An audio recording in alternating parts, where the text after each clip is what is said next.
Hello, magandang hapon mga kapogi. Nagluto ako ng escabeche para sa hapunan.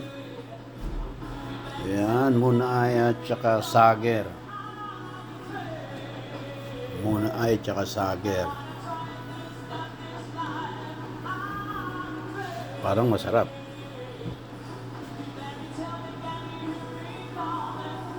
Yan ang pinaka masarap, escabeche.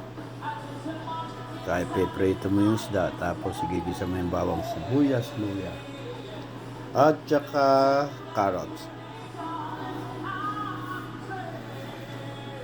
Kapogi, kain na tayo. Basta shoutout sa inyo lahat. Magandang gabi. Dito to sa Winnipeg, Manitoba, Canada, yung mga sa Pilipinas. Shoutout sa mga vloggers. Okay, thank you. Have a nice day.